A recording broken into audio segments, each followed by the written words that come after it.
الذي خلق سبع سماوات طباقا الذي خلق سبع سماوات طباقا ما ترى في خلق الرحمن ما ترى في خلق الرحمن من تفاوت فارجع البصر من تفاوت فارجع البصر هل ترى من فطور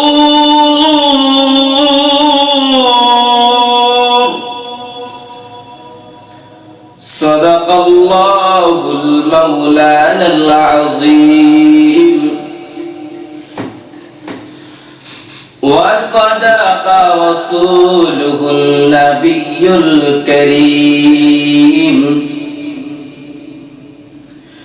मोहम्मद ने आकर कुफ्र को मिटाया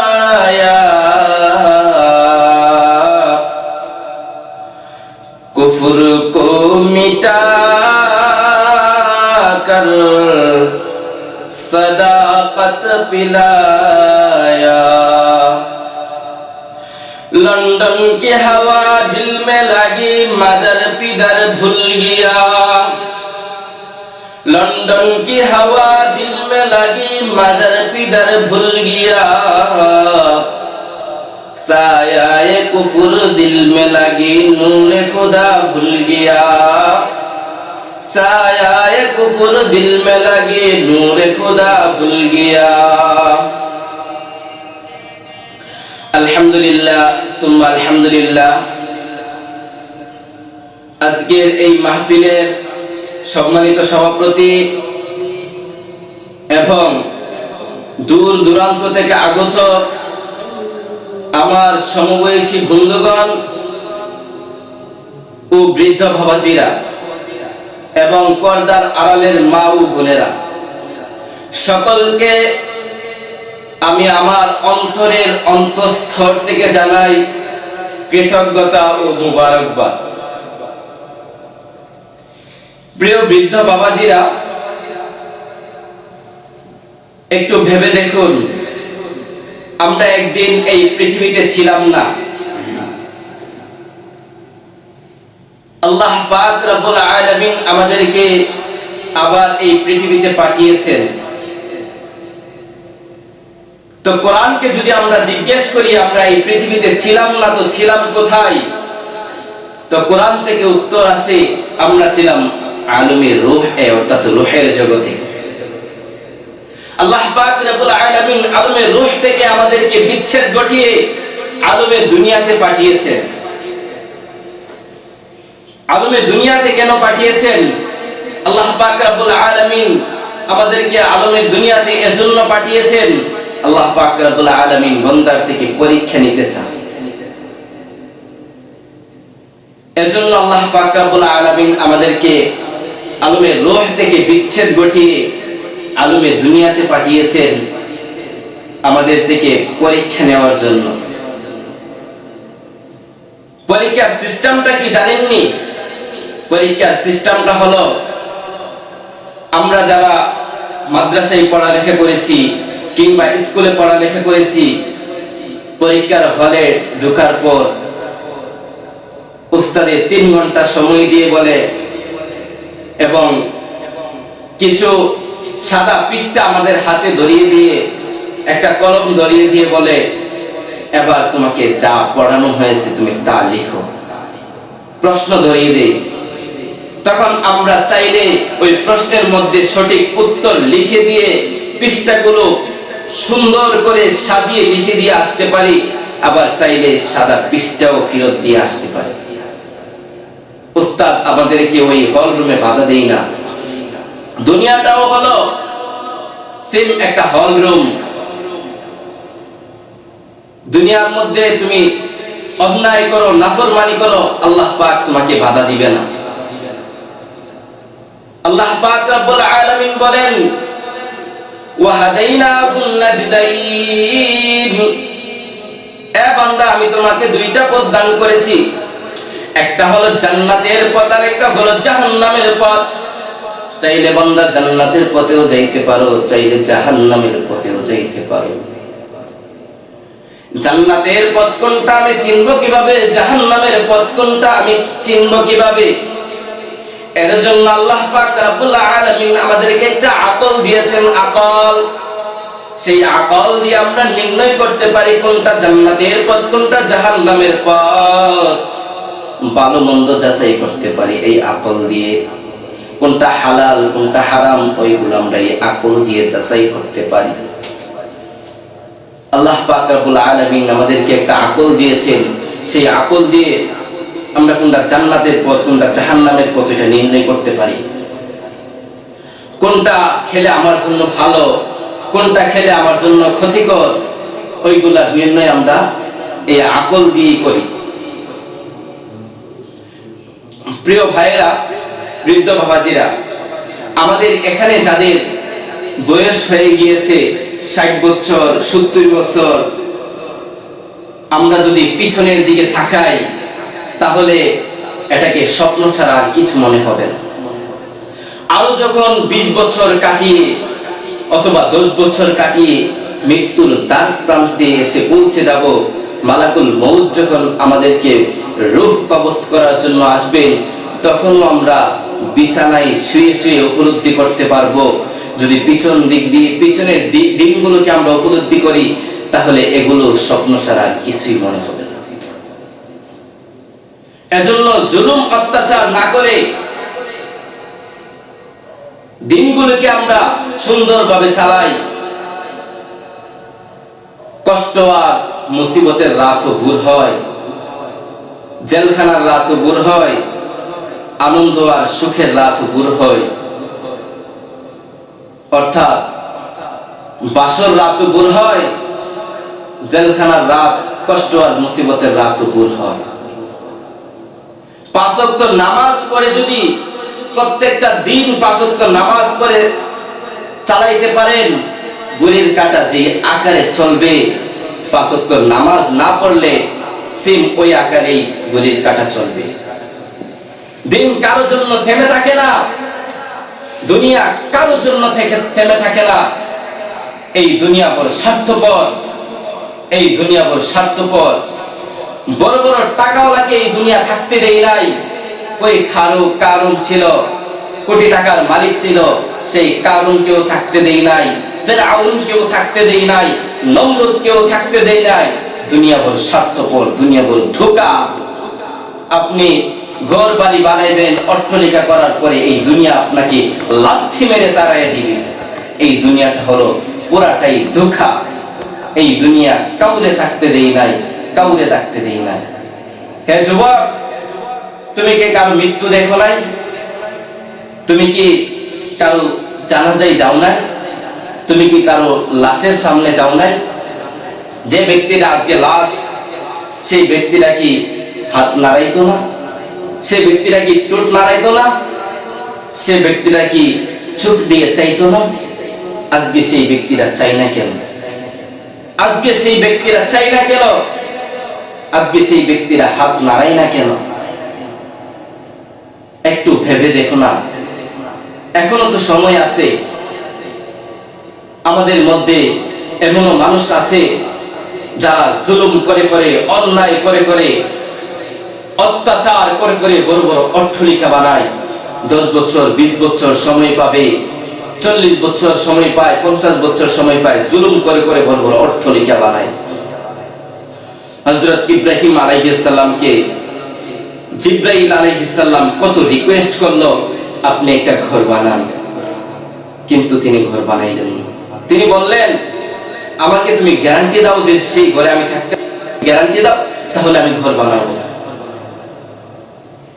তিনি ঘর বানাইলেন না। এত রিকোয়েস্ট করার পরও তিনি ঘর বানাইলেন না। অথচ তিনি ৮৮০০ বছরের উপরেও আয়ু পেয়েছেন। 1971 সালে মুক্তিযুদ্ধ হয়েছিল, 2025 সাল আইসা পড়ছে, যেন মনে হচ্ছে যেন জানুয়ারি আর ডিসেম্বর আত্মীয়তা করেছে। এই জানুয়ারি, এই ডিসেম্বর, এই জানুয়ারি, এই ডিসেম্বর, এই জানুয়ারি, এই ডিসেম্বর, চোখের পলক। কিয়ামতের বড় একটা আলামত হলো, বছর যাবে মাসের মতো, মাস যাবে দিনের মতো, দিন যাবে ঘন্টার মতো। হাত্তা ইয়াতাকারাবা যাবান, যতক্ষণ না পর্যন্ত জমানা নিকটবর্তী না হবে ততক্ষণ পর্যন্ত কিয়ামত সংগঠিত হবে না। কিয়ামতের সবগুলো আলামত আমাদের সম্মুখে স্পষ্ট হয়ে যাচ্ছে। কিয়ামতের সব আলামত প্রকাশিত। তোমাকে বলা হয়েছে দুবাই যেতে, সৌদি আরব যেতে, তুমি 2 দিন 3 দিনে ভিসা লাগিয়ে সৌদি আরব চলে যাও, দুবাইয়ের ফ্লাইটে উঠে যাও। কিন্তু তুমি 60 বছরও পারলে না আমি আল্লাহর সামনে আসতে, 70 বছরও পারলে না নিজের জীবনটাকে সুন্নতের রঙে রঙিন করতে, 80 বছরও পারলে না জীবনটাকে কোরআনের রঙে রঙিন করতে, 100 বছরও পারলে না দাড়িটা লম্বা করতে। লাগেজ খালি কেন? জিকিরের লাগেজ খালি, আমল নামার লাগেজ খালি, নামাজের লাগেজ খালি। লাগেজ খালি কেন? কাল কিয়ামতের ময়দানে তোমার মুখে তালা মেরে দেওয়া হবে, তালা। তোমার হাত তোমার বিপক্ষে সাক্ষী দিবে, তোমার হাত তোমার ব্যাপারে নালিশ করবে, তোমার পা তোমার ব্যাপারে অভিযোগ করবে আল্লাহ পাকের কাছে। এই জাহান্নামের আগুন কত ভয়ঙ্কর জানোনি? সেই জাহান্নামের আগুনকে যখন 1000 বছর জ্বালানোর অর্ডার দেওয়া হলো, 1000 বছর সেই জাহান্নাম জ্বালানোর পরে সেই জাহান্নামের রূপ ধারণ করেছিল সাদা। আরো 1000 বছর জ্বালানোর অর্ডার হয়েছে, আরো 1000 বছর জ্বালানোর পরে সেই জাহান্নামের আগুনের রূপ ধারণ করেছিল লাল বর্ণ। আবার আরো 1000 বছর জ্বালানোর অর্ডার হয়েছে, আরো 1000 বছর জ্বালানোর পরে সেই জাহান্নামের আগুনের রূপ ধারণ করেছিল কালো। এখন জাহান্নামের আগুনটা রয়েছে কালো অবস্থায়।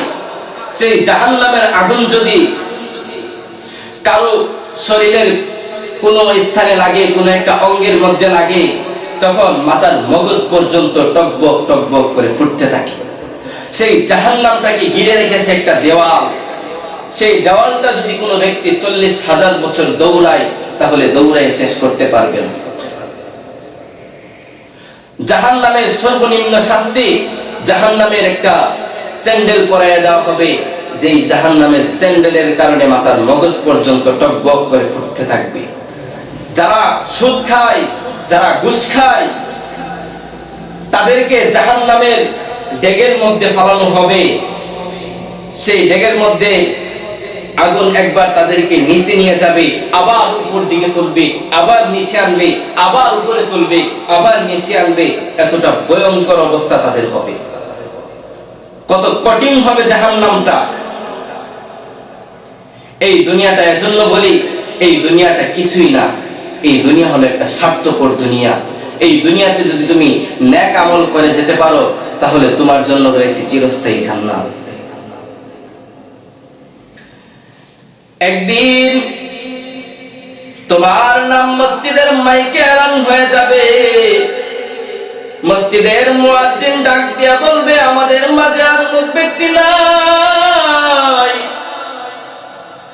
তখন তোমার আত্মীয় স্বজনরা তোমাকে নিয়ে ব্যস্ত হয়ে যাবে।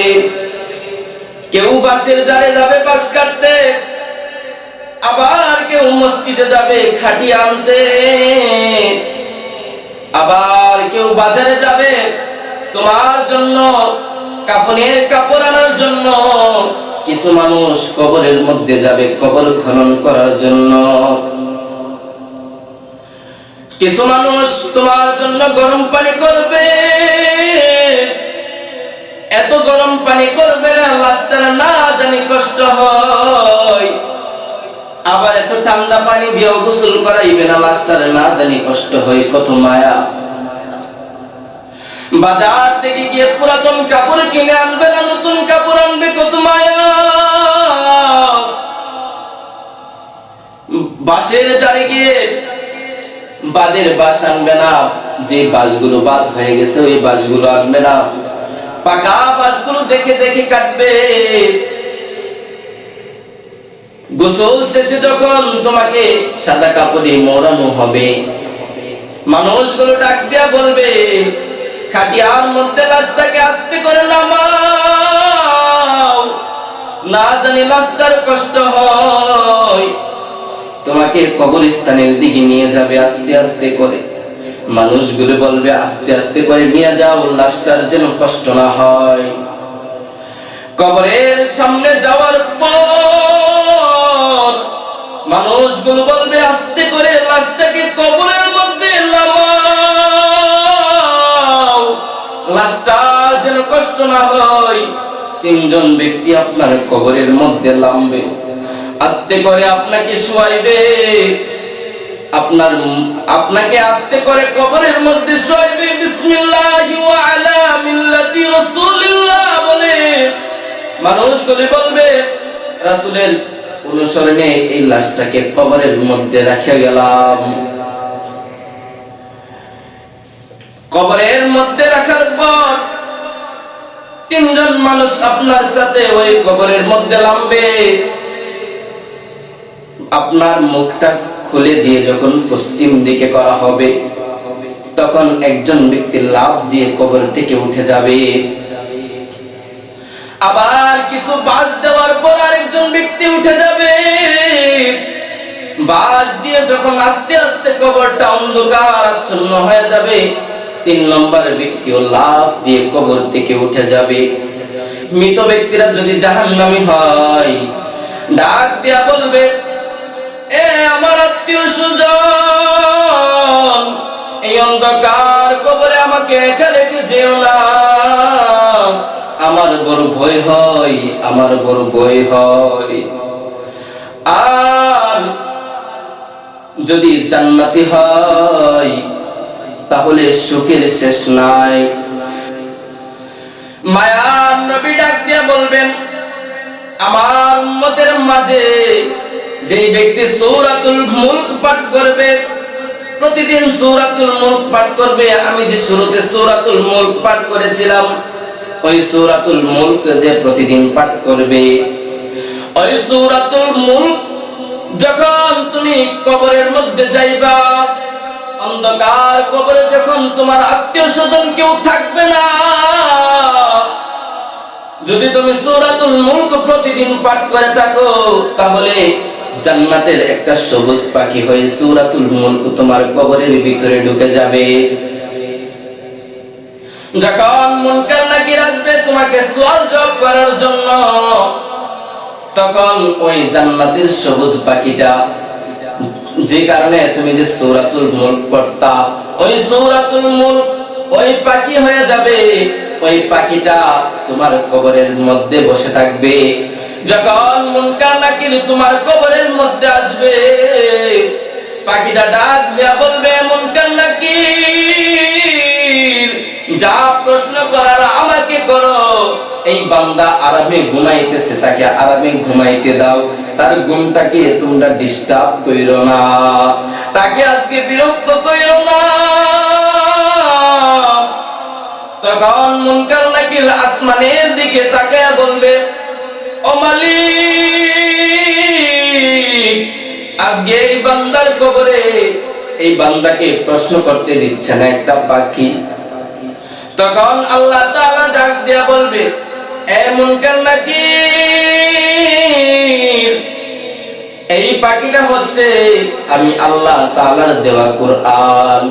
সে দুনিয়াতে থাকতে আমি আল্লাহ তাআলার দেওয়া কুরআন পাঠ করত, সেই কুরআনের বদলতে তার কবরের ভিতরে এই সূরাতুল মুলক নামক একটা পাখি ঢুকে গিয়েছে। আমি আল্লাহর কুরআন পড়ার কারণে তার কবরের ভিতরে একটা পাখি ঢুকে গিয়েছে। ওই পাখিটা তাকে জান্নাতে পৌঁছানোর আগ পর্যন্ত তার পিছু ছাড়বে না। এ ফেরেশতা শোনো, আমার বান্দার এই কবরটাকে তুমি জান্নাতের একটা বিছানা বিছায়া দাও। কারণ আমার বান্দা দুনিয়াতে থাকতে আমি আল্লাহর দেওয়া কোরআন প্রতিদিন পাঠ করত। এ যুবক ভাই, দুনিয়াতে যতদিন থাকবো ততদিন অন্তত সূরাতুল মুলক পাঠ করব। প্রতিদিন এক পৃষ্ঠা হলেও আল্লাহ পাকের কোরআন পাঠ করব, অন্তত আধা পৃষ্ঠা হলেও কোরআন পাঠ করব। আমরা সবাই নামাজের পাবন্দী হব। নামাজ পড়লেও তো দিন যায়, না পড়লেও তো দিন যায়। নামাজ পড়ে যে দিনটা আপনি কাটাইবেন ওই দিনটা মধ্যে রয়েছে সুখ শান্তি, আর নামাজ না পড়ে যে দিনটা কাটাইবেন ওই দিনটার মধ্যে রয়েছে বেবরকতি। এবার আপনাদেরকে একটা ঘটনা শোনাই। মায়ার নবী একদিন ঘরের মধ্যে আসলো, এসে আম্মা জান আয়েশা রাদিয়াল্লাহু তাআলা আনহাকে বলল, আয়েশা, আজকে তুমি যা চাও আমি তাই দিব। আয়েশা রাদিয়াল্লাহু তাআলা আনহা একটু চিন্তিত হয়ে গেলেন। মায়ার নবী বলেছে আমি যা চাই তাই দিবে। আমাদের মধ্যে যাদের স্ত্রী আছে, আমরা যদি বাড়িতে গিয়ে